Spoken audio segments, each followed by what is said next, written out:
Souvent quand on me demande ce que je fais et que je réponds je fais de l'Ayurveda, j'ai souvent des réactions du type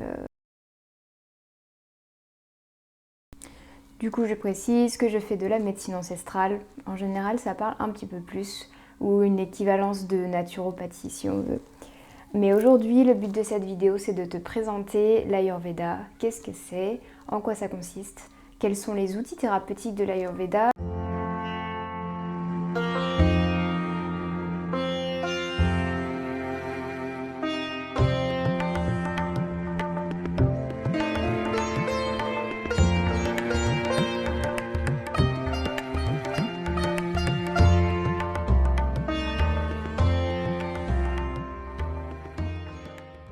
Donc pour commencer, on va définir le mot Ayurveda en lui-même. Ayu, ça signifie la vie, mais dans son ensemble. La vie, pour l'Ayurveda, ça comprend le corps physique, mais aussi le mental, l'esprit, l'âme et l'essence. Et Veda, ça signifie la connaissance, ou un ensemble de connaissances. On pourrait appeler nous la science. Donc l'Ayurveda, si on veut bien le comprendre, c'est donc la connaissance de la vie, la connaissance de la santé, si on veut. Cette connaissance est apparue grâce à des sages, on va dire ça comme ça. C'est comme ça qu'ils sont décrits dans les textes, qui ont reçu des informations par rapport à l'Ayurveda, par rapport à la médecine. C'est une médecine qui a plusieurs milliers d'années. C'est très difficile de mettre une date puisque les textes sont plutôt récents par rapport à l'origine présumée de l'Ayurveda.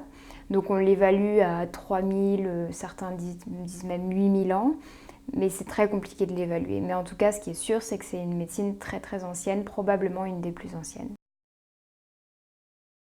L'Ayurveda se base sur la théorie des éléments. Elle considère qu'il y a 5 éléments que sont le feu, l'air, l'eau, la terre et l'éther. Je vais rentrer un peu plus en détail dans ces 5 éléments dans une prochaine vidéo parce qu'il y aurait beaucoup trop de choses à dire, surtout que j'aimerais rendre la chose un peu plus pratique pour voir comment dans vos vies ces éléments se voient. Juste pour donner quelques petites indications, l'éther, ça va être l'élément le plus léger, il va être immobile mais vide aussi. C'est lui qui crée l'espace pour tout le reste, pour que tout le reste puisse exister. Ensuite, on a l'air qui va être responsable du mouvement. Ensuite, on a le feu qui va être responsable de la transformation, mais aussi de la chaleur. Ensuite, on a l'eau qui va être responsable de la fluidité, mais aussi de la nutrition, de l'information. Et enfin, on va avoir la terre qui est responsable de la construction et de la structure. Ensuite, grâce à ces 5 éléments, on forme 3 doshas qui sont eux-mêmes constitués de 2 éléments. Dosha, ça signifie défaut. C'est en fait une manière de qualifier des énergies. On considère qu'à l'état normal, on est les 3 doshas qui sont équilibrés ou en tout cas qui sont en accord avec qui on est, donc notre constitution de naissance, j'y reviendrai plus tard. Et donc les doshas, s'ils viennent s'aggraver, vont créer des défauts dans cette constitution-là. Le dosha Vata est constitué de l'élément éther et air, donc il va être responsable dans le corps du mouvement, de la transmission de l'information, notamment par le système nerveux, mais aussi de la respiration. Et c'est un des doshas, on va dire que c'est le plus important des 3 dans le sens où si lui est aggravé, il peut aggraver les 2 autres doshas. Et c'est son activité qui va être responsable aussi de l'activité des 2 autres doshas. Ensuite, on a le dosha Pitta qui est composé de feu majoritairement et un petit peu d'eau. Et lui va être responsable de la digestion, du métabolisme, de la création de chaleur, de la vue aussi. Et enfin, on a le dosha Kapha qui est constitué d'eau et de terre. Et lui va être responsable de la construction, de mettre une structure, de protéger les structures et de les lubrifier. Par exemple grâce aux larmes, grâce à la peau, grâce aux muscles. J'ai fait tout un article sur les doshas que je te remettrai en description si tu veux aller un petit peu plus loin et avoir une information un peu plus visuelle parce que je fais beaucoup d'infographies pour que ce soit plus ludique et plus facilement assimilable aussi. L'Ayurveda va considérer que tout dans la nature est composé de ces 5 éléments. Donc on va pouvoir utiliser tout et n'importe quoi pour rééquilibrer nos doshas. Et en alimentation notamment, elle va définir 6 goûts. Les 6 goûts de l'Ayurveda sont donc le goût sucré, qui va inclure pas que les choses qui ont un goût pour nous sucré, mais par exemple ça va aussi inclure la viande, les huiles, tout ce qui va nourrir le corps en fait. Donc tout ça c'est le goût sucré.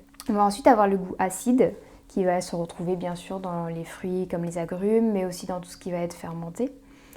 On va avoir le goût salé, toujours les aliments fermentés avec du sel, le sel en général, les produits iodés.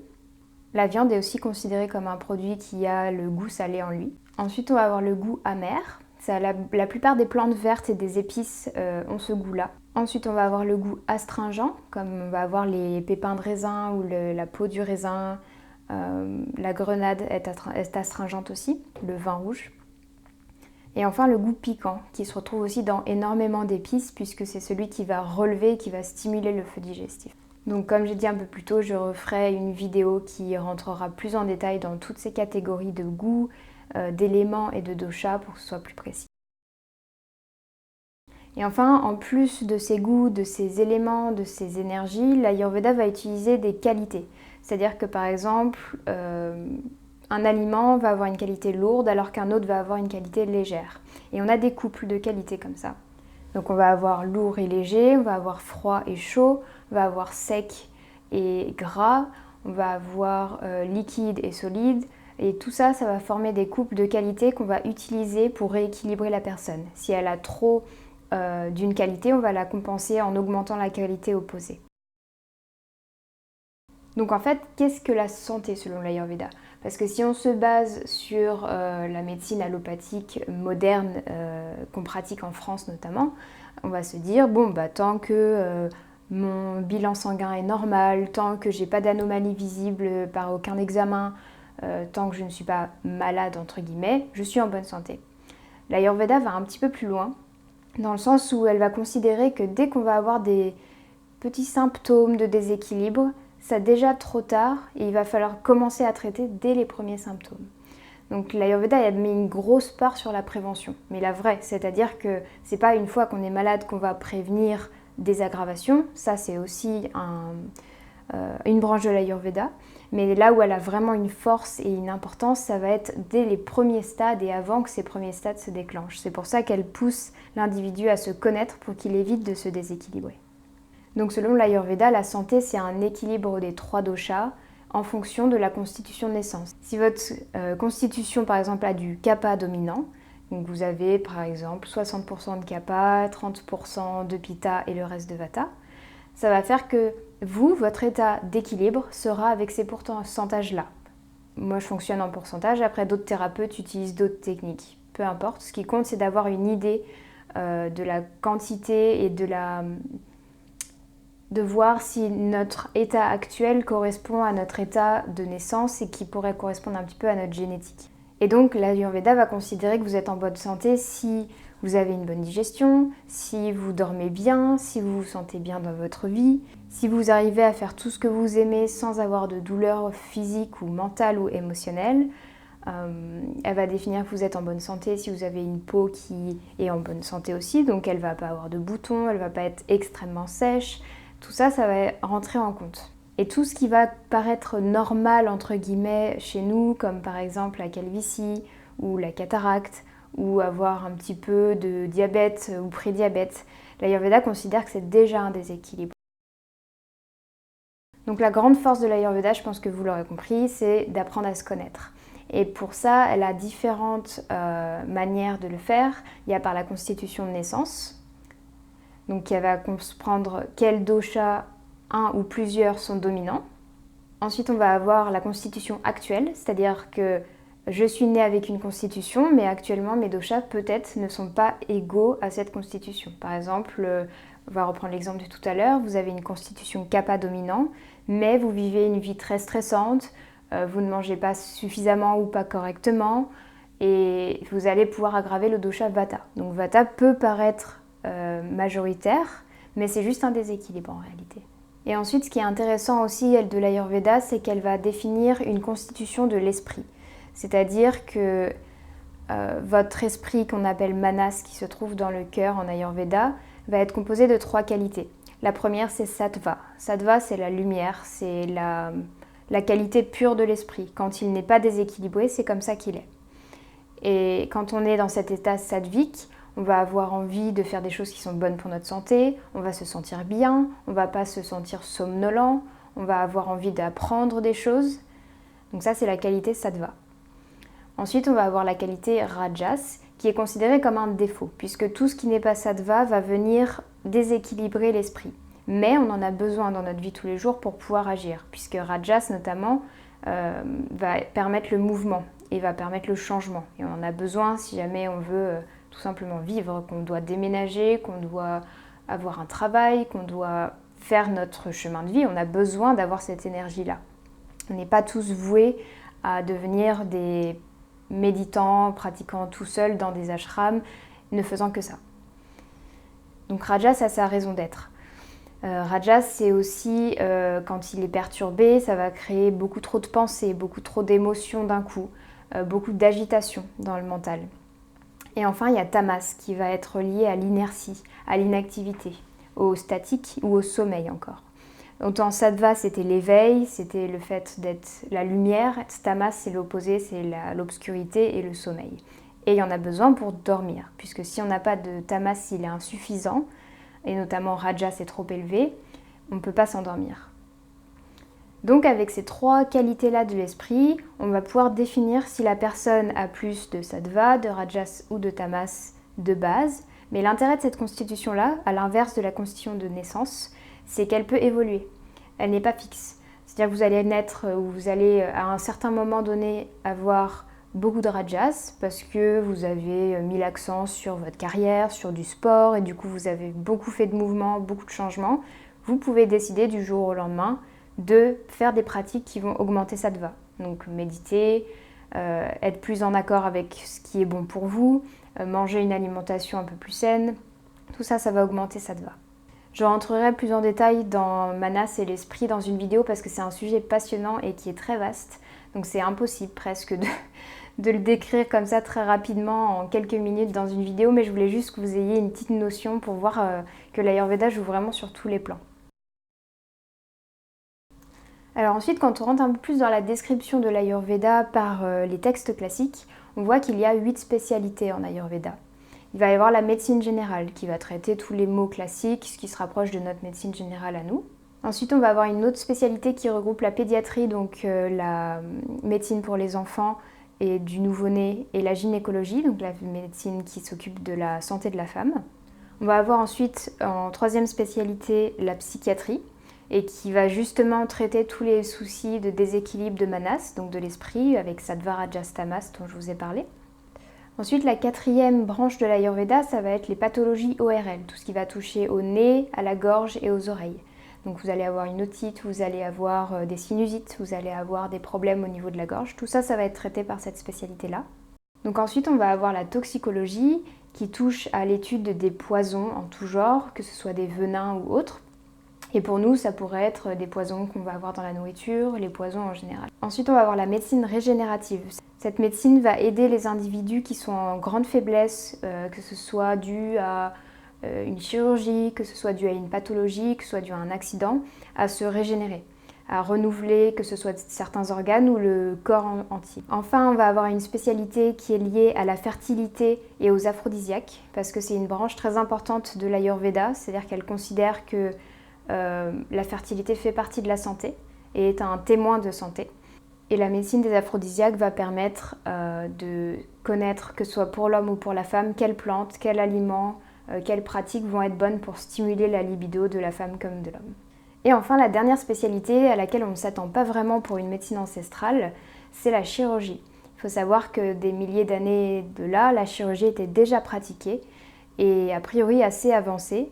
Bon, il se trouve que maintenant, notre médecine moderne est bien plus avancée dans cette spécialité-là, puisqu'on a des outils, on a de la technologie qui est bien plus poussée. Mais la chirurgie était déjà pratiquée dans l'Ayurveda. Donc comment l'Ayurveda, la médecine ayurvédique, va définir, si vous êtes malade, quel outil elle va utiliser pour diagnostiquer les pathologies ou les déséquilibres. Ça va se rapprocher un petit peu de la médecine moderne, sauf qu'on ne va pas avoir bien sûr tout ce qui est IRM, imagerie, mais on va beaucoup plus se baser sur la clinique, c'est-à-dire ce qu'on observe. On va observer les cheveux, on va observer la peau, on va observer les ongles, la langue, on va prendre le pouls, on va poser beaucoup de questions à la personne pour connaître ses antécédents, pour connaître si elle a des déséquilibres actuellement, si elle a des allergies, si elle digère bien, quels sont les aliments qu'elle digère mieux que les autres. Et on va aussi avoir recours à la palpation. Donc ça peut être pour le ventre, ça peut être pour les muscles, pour voir s'il y a des endroits qui sont un peu plus raides, où il y a le ventre qui va être gonflé, où il va être contracté. Maintenant, j'aimerais aborder un peu les outils thérapeutiques de l'Ayurveda. Une fois qu'on a défini, ok, j'ai tel dosha qui est aggravé, qu'est-ce qu'on fait? L'Ayurveda a plusieurs outils pour ça. Elle va bien sûr utiliser un outil qu'on connaît énormément de nos jours qui est l'alimentation. Elle va utiliser donc, comme je disais, les qualités des aliments pour rééquilibrer. Donc une personne a trop de sécheresse par rapport à Vata justement, elle va apporter des aliments liquides et gras et chauds. Ensuite, en dehors de l'alimentation, on va utiliser l'exercice physique. Comment la personne doit bouger, si elle doit faire plutôt des exercices qui requièrent beaucoup d'énergie comme du cardio, ou alors qu'elle va devoir faire des exercices beaucoup plus doux comme du yoga ou de la marche. Ensuite, on a un outil qui est très connu en France qui est le massage. Ça recoupe tous les types de massages ayurvédiques. On connaît beaucoup le massage Abhyanga en France, qui est un massage à l'huile chaude sur tout le corps, mais c'est qu'un seul de tous les massages qui sont pratiqués dans cette médecine. On va avoir des massages avec des poudres, avec des plantes. On va avoir des soins où on va appliquer de l'huile à un endroit particulier du corps, des huiles médicalisées pour qu'elles aient une action particulière. On va utiliser la chaleur avec des saunas, avec des hammams. On va utiliser le froid. Tout ça, je le rentre dans la thérapie corporelle en fait, quand on va vraiment agir sur le corps directement. Donc ensuite, bien sûr, l'Ayurveda, c'est aussi des plantes, beaucoup de plantes, une grande pharmacopée très riche et des produits médicalisés. Je vous en ai apporté quelques-uns pour vous montrer. Donc ça peut se présenter sous forme de poudre comme ça, donc que vous achetez en sachet, que vous prenez dans de l'eau ou dans différents types. On va parfois conseiller dans du lait notamment. Ça peut être sous forme de gélules comme ça. Donc très simple à prendre, c'est comme des médicaments classiques, sauf que c'est en gros des mélanges très complexes de plantes. Il peut y avoir jusqu'à une centaine de plantes dans un mélange comme celui-ci. Et ça peut aussi se présenter sous forme d'une huile. Donc là par exemple, j'ai une huile de Ksharabala.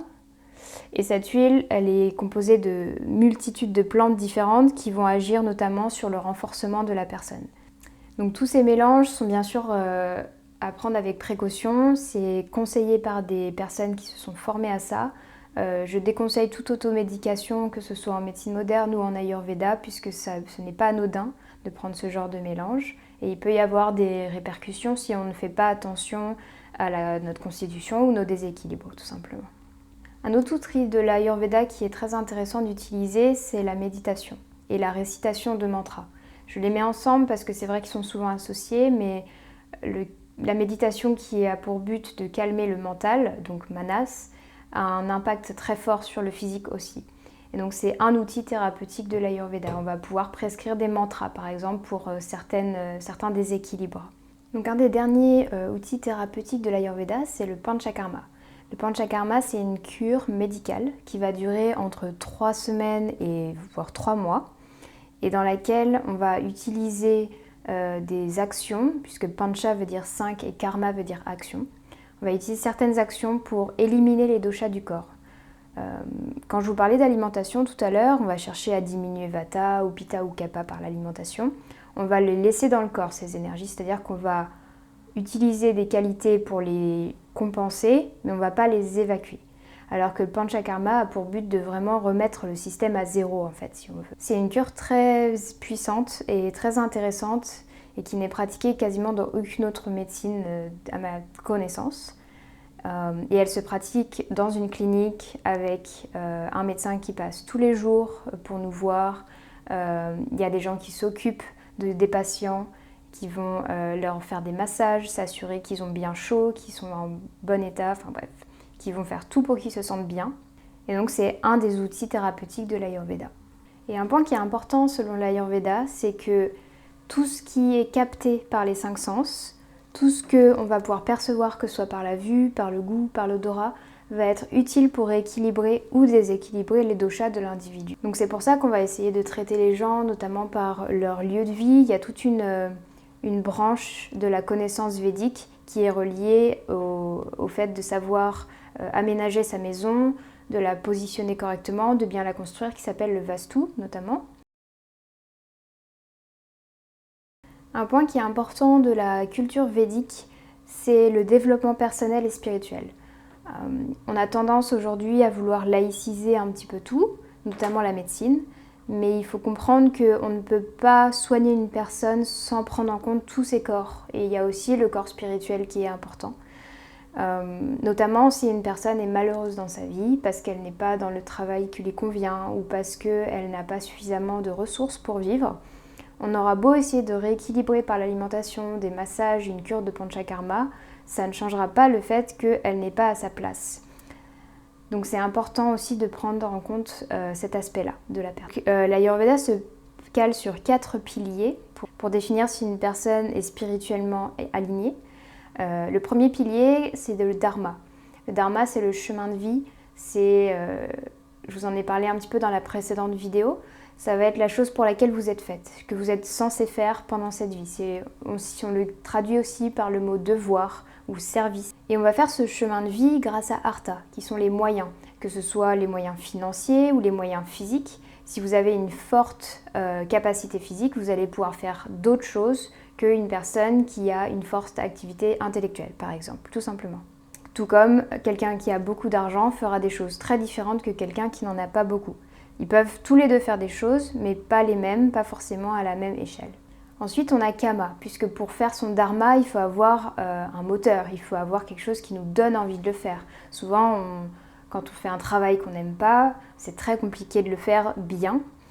Et du coup, il est très important pour l'Ayurveda qu'il y ait une part de plaisir et de joie dans ce qu'on fait. Et donc ça, c'est le pilier qui s'appelle Kama en Ayurveda. On retrouve ce mot notamment dans le Kama Sutra. Donc Kama, c'est le plaisir, l'élan de vie, mais aussi la satisfaction, se sentir bien dans sa vie, tout simplement. Et enfin, tout ça, le fait de suivre son chemin de vie en ayant du plaisir à le faire et en utilisant nos ressources, ça a pour but de développer moksha.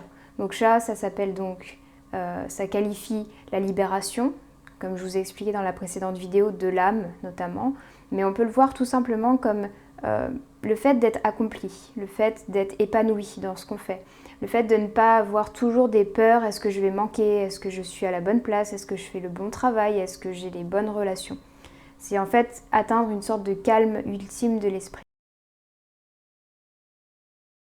Et enfin, j'aimerais vous parler juste de quelques déséquilibres que peut traiter l'Ayurveda ou qu'en tout cas, elle peut apaiser, puisque souvent on me dit l'Ayurveda c'est pour les petits trucs ou c'est juste de la prévention. Donc je voulais montrer un petit peu le panel d'action de l'Ayurveda. L'Ayurveda, je dirais qu'elle touche à tout, sauf tout ce qui va être de l'ordre de l'urgence. Si vous avez un bras cassé, si vous avez une infection généralisée ou un cancer généralisé, c'est pas vers l'Ayurveda qu'il faut se tourner.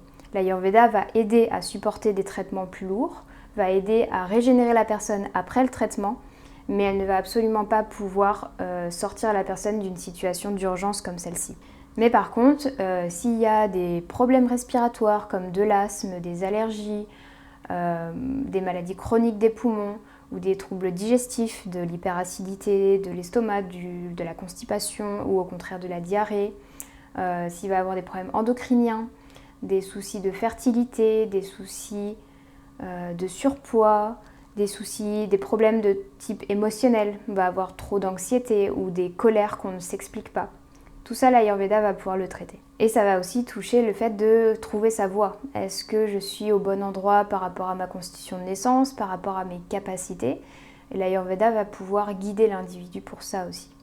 Et enfin, je pense que la chose la plus importante que l'Ayurveda peut apporter, c'est le fait de se connaître. Elle va apporter à l'individu de savoir qui il est, pourquoi il va réagir de telle manière dans une situation alors qu'un autre va réagir d'une autre manière. Et ça, c'est une des grandes forces de l'Ayurveda. La luminosité est en train de baisser, je vais vous laisser ici. J'espère que cette vidéo vous aura plu, que vous avez compris un petit peu ce qu'est l'Ayurveda, que vous voyez, que c'est un peu plus clair pour vous, parce que c'est vrai que rien que le mot en lui-même est un petit peu compliqué à comprendre. Si vous avez des questions, que vous voulez découvrir un petit peu plus, bien sûr, il y a mon site internet, mais si vous avez d'autres questions, il y a les commentaires ci-dessous, vous pouvez me demander un petit peu tout ce que vous voulez en rapport avec l'Ayurveda, ou m'envoyer un mail, me contacter via mon site internet. Je vous invite aussi à nous rejoindre sur Instagram et Facebook parce que je partage beaucoup plus souvent des posts en rapport avec l'Ayurveda. et en rapport avec d'autres sujets, notamment j'aime bien parler un petit peu d'astrologie, de développement personnel. Parfois je poste quelques recettes. D'ici la prochaine fois, je t'invite à prendre grand soin de toi et je te dis à bientôt pour une nouvelle vidéo sur l'Ayurveda.